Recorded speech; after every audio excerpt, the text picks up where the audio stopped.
En France, on compte plus de 1200 musées. Créés pour les premiers dès la fin du XVIIIe siècle, ils font partie aujourd'hui du quotidien de chacun. C'est à la Renaissance, notamment en Italie, qu'on nomme ainsi des galeries où sont réunis des objets d'art. Par la suite, c'est l'âge d'or des cabinets de curiosités, des endroits où étaient entreposées et exposées des choses rares, nouvelles et singulières. En 1801, avec le décret Chaptal, de nombreux musées à Lyon voient le jour. Le premier musée de la ville est celui du Palais Saint-Pierre, le musée des Beaux-Arts.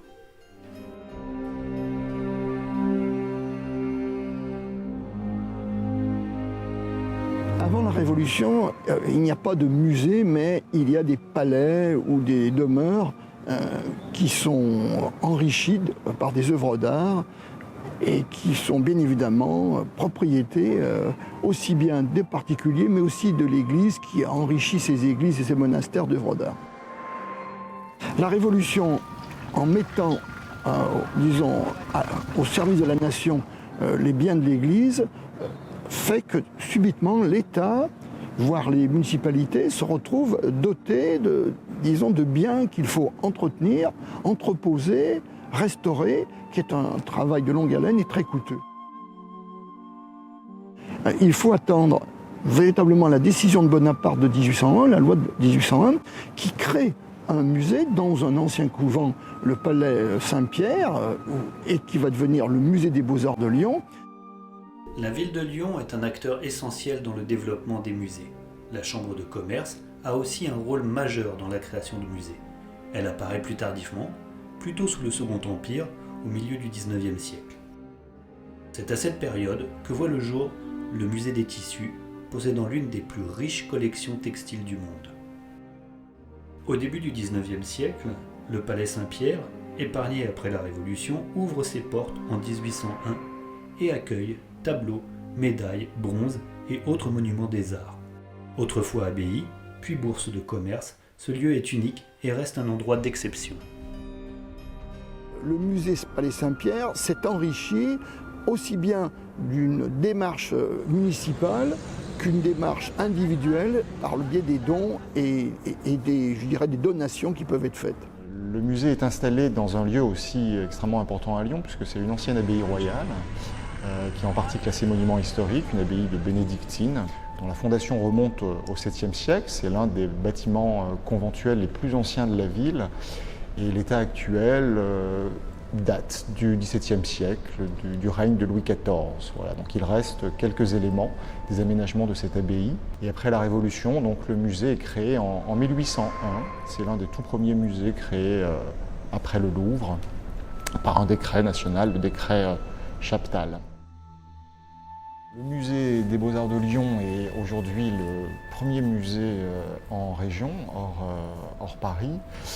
C'est un musée qu'on qualifie d'encyclopédique, puisqu'on a des collections qui couvrent 5000 ans d'histoire. On commence avec l'archéologie orientale, la Perse, l'Égypte, et puis on va jusqu'au début du XXIe siècle, puisque nos collections s'arrêtent avec Pierre Soulages, donc un artiste contemporain, et des œuvres des années 2010.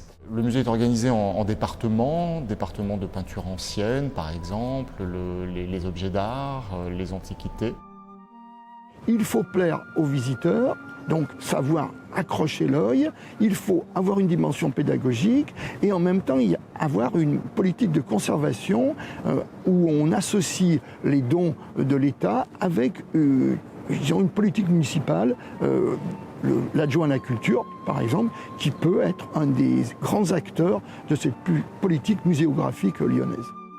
La scénographie, nous on parle de muséographie, mais c'est un petit peu la même chose. Donc elle a 20 ans, on a fêté ses 20 ans l'année dernière. Le musée a été entièrement refait dans les années 1990 par un grand architecte qui est Jean-Michel Villemotte, qui était le grand restaurateur des musées à l'époque. C'est une muséographie qui est un peu pionnière lorsqu'elle a été réalisée, avec une particularité, c'est que vous n'avez pas d'interruption dans le traitement des cimaises, des murs. Le choix a été fait de présenter les œuvres de manière assez espacée, c'est ce qu'on fait aujourd'hui généralement. pour plus de lisibilité.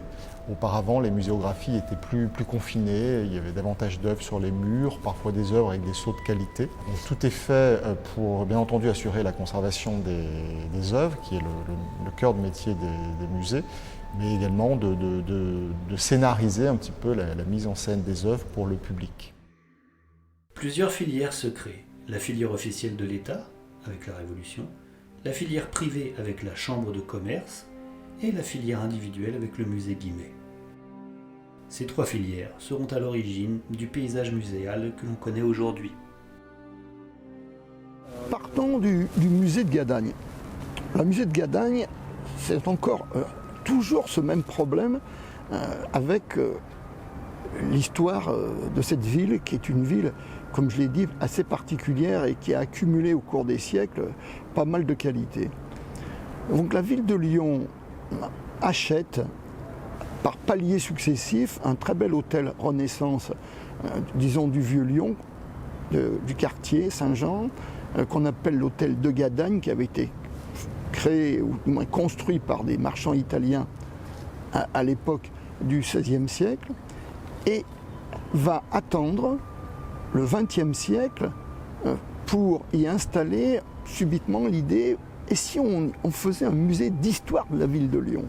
Là, c'est une histoire sur la longue durée, et particulièrement autour de deux éléments, avec, on peut dire, la Révolution française, les canuts, l'histoire des canuts, mais aussi avec les marionnettes.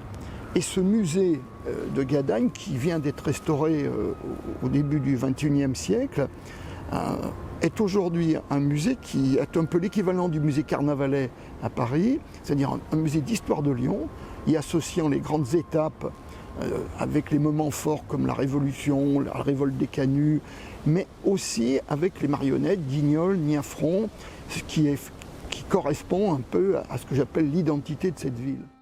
Donc ce musée de Gadagne est aujourd'hui un musée que Herriot, quand il était maire de Lyon dans les années 20 et surtout les années 30, va inaugurer et qui va être enrichi une fois encore par des dons de collectionneurs. Donc ce musée de Gadagne mérite largement qu'on y aille, parce que d'abord il est dans un lieu magnifique avec un très beau jardin au dernier étage, et en plus il abrite des collections historiques et sur ces fameuses marionnettes.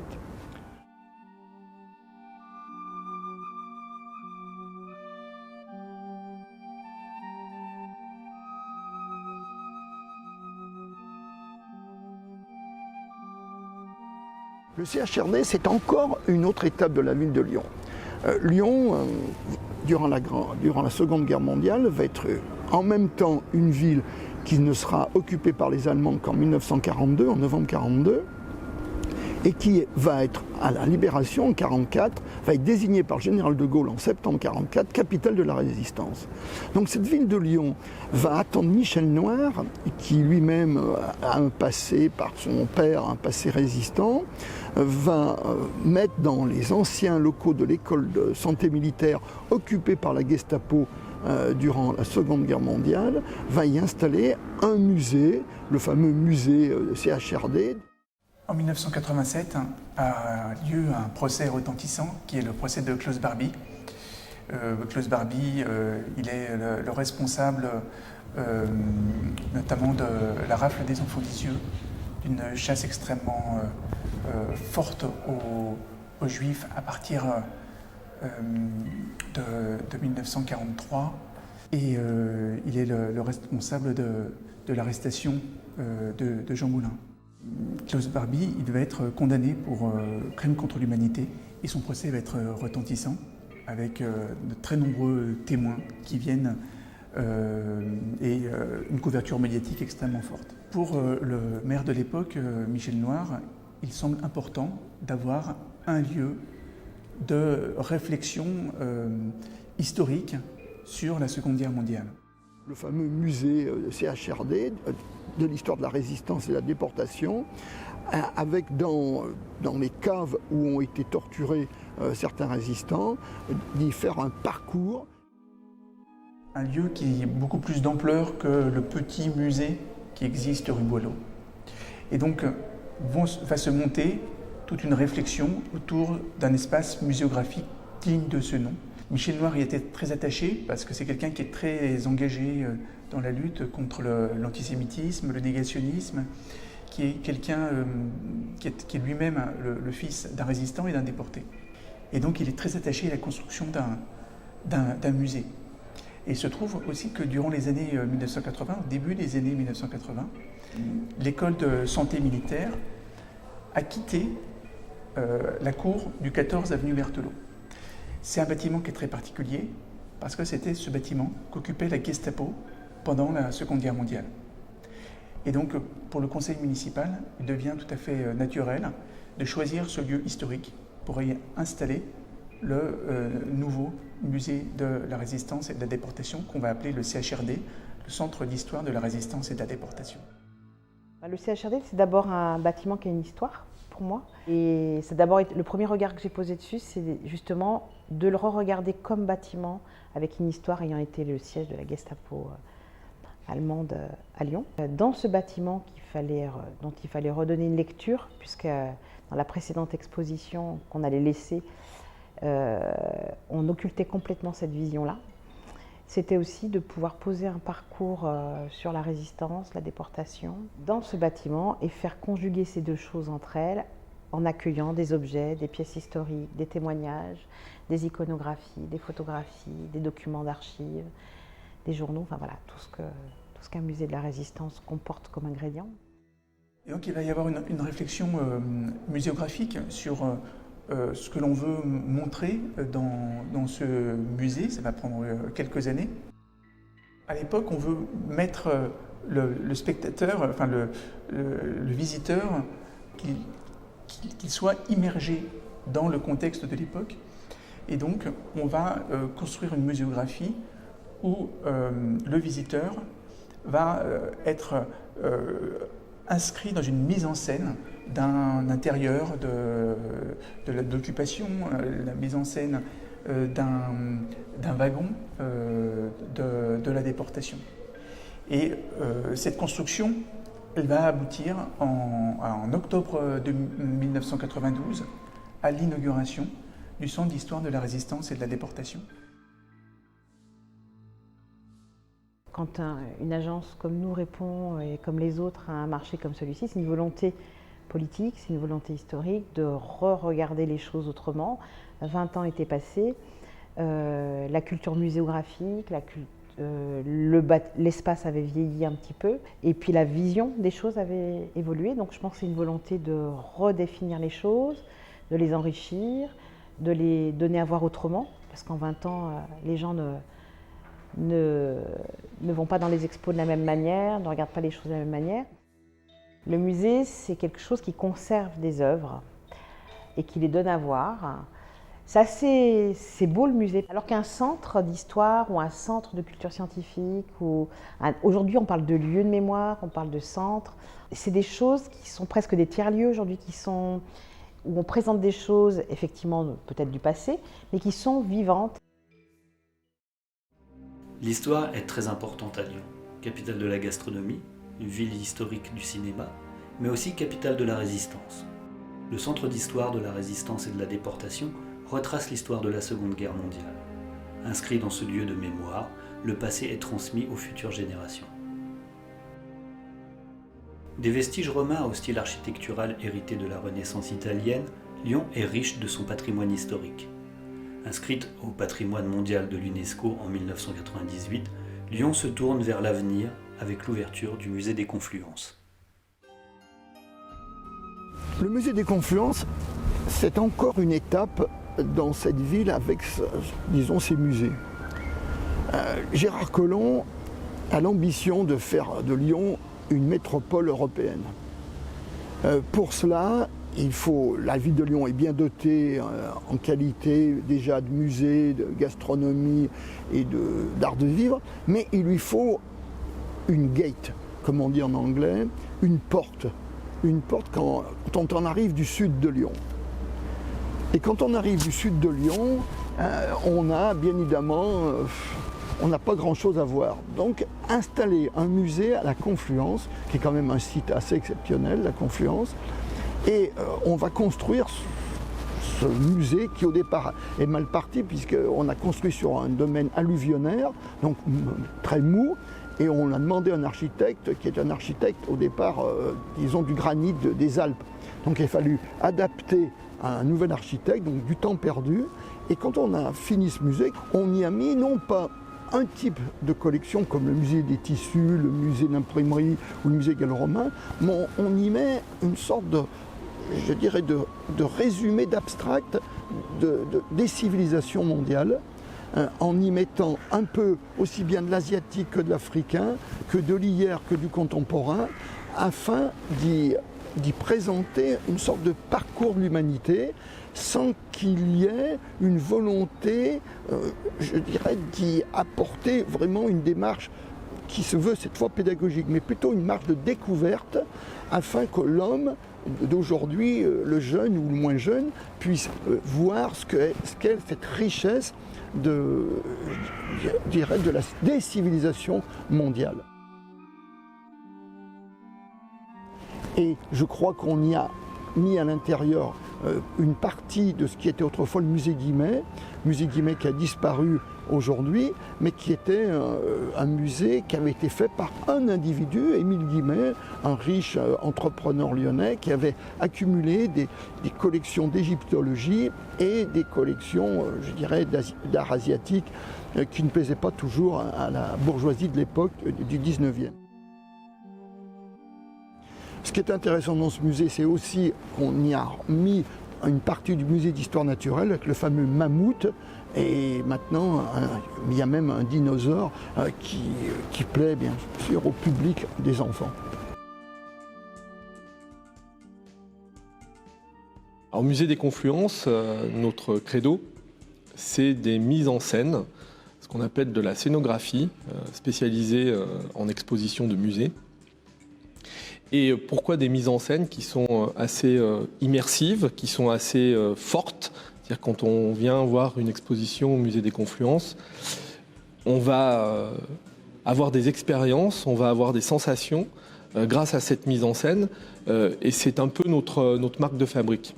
Pourquoi est-ce que l'on fait ça? En fait, ce qui est très important quand on réalise et qu'on conçoit un projet d'exposition, on travaille d'abord un sujet.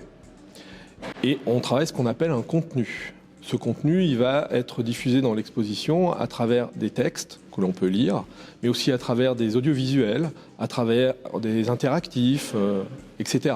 Même jusqu'à des petites phrases de contextualisation d'objets de collection sur les cartels. Ça, c'est le contenu, avec les objets de collection. Mais faire une exposition, ça n'est pas que délivrer un contenu, sinon on écrit un livre, et on n'a pas besoin finalement de montrer des collections en vrai, on les montre en photo. Une exposition, c'est autre chose, c'est une mise en espace dans un espace en 3 dimensions. Donc le public va évoluer dans un espace où il va avoir du contenu que j'ai décrit et des collections. Sans doute qu'il a pris sa place dans le paysage culturel lyonnais, dans le paysage des musées lyonnais. Qu'aujourd'hui, il a pris sa place d'abord parce que le public en reconnaît, je dirais, l'utilité. Il y voit dans sa diversité un lieu ressource, un lieu qui lui permet de trouver un sens à la complexité du monde dans lequel on vit. Et les expositions, mais pas seulement les expositions, la programmation, les conférences qu'on peut organiser ici, les publications et toutes sortes d'éléments liés à la diffusion des collections de manière générale permettent cela. Pour évoluer dans un espace, il faut le dessiner. Pour le dessiner, il faut le penser, il faut le créer, il faut créer du rythme. C'est-à-dire que dans le parcours, vous n'avez pas une vision globale de la totalité de l'exposition, vous n'allez pas avoir une compréhension globale et uniforme du contenu. Vous allez suivre un parcours qui peut être progressif, qui peut ménager des surprises, qui peut ménager des temps de pause, de repos, de contemplation, d'étonnement. Même on va pouvoir jouer sur la corde sensible du public en lui permettant de toucher de vrais objets, par exemple. Et tout ceci va constituer un scénario et on va penser en amont ce que le public doit ressentir, voir, comprendre, retenir.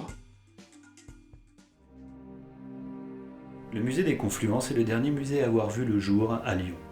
Situé au confluent du Rhône et de la Saône, il est aujourd'hui le musée le plus visité de la ville. Et pour terminer, disons-le clairement, la ville de Lyon aujourd'hui est dotée d'un certain nombre de musées qui lui ont permis, en dehors d'autres qualités comme la gastronomie, je disais, ou visiter son passé gallo-romain avec les théâtres de Fourvière, ou son offre culturelle, son opéra, ses festivals, les musées participent au fait que Lyon est classé dans les 10 premières métropoles européennes pour les visites de week-end de gens qui viennent en week-end à Lyon pour découvrir une ville. Un musée, c'est un lieu de mémoire. C'est un lieu de mémoire. Un lieu de mémoire historique. On a parlé des musées historiques comme Gadagne, par exemple le CHRD.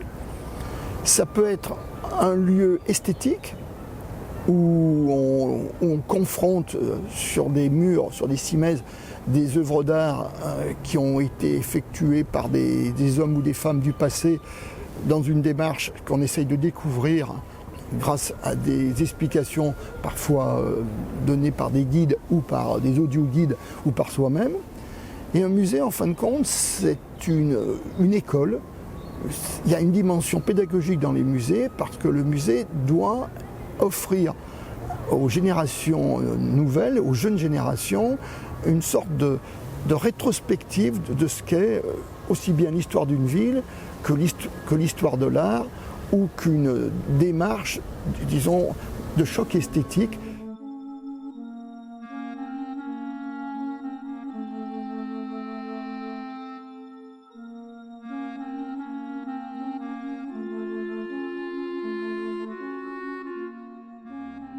La ville de Lyon est la 3e ville de France la plus peuplée. Elle compte un peu plus de 25 musées, allant du petit musée de la Maison des Canuts au dernier musée lyonnais, le musée des Confluences. Très prochainement, la métropole proposera un nouvel espace muséal, la Cité internationale de la gastronomie, implanté au cœur d'un des plus riches ensembles patrimoniaux de Lyon, le Grand Hôtel Dieu. Les musées participent à l'identité d'une ville. Leur architecture comme leur collection font partie intégrante du patrimoine d'un territoire. Les musées sont des espaces collectifs d'études, de médiation, d'apprentissage et de transmission indispensables à toute cité.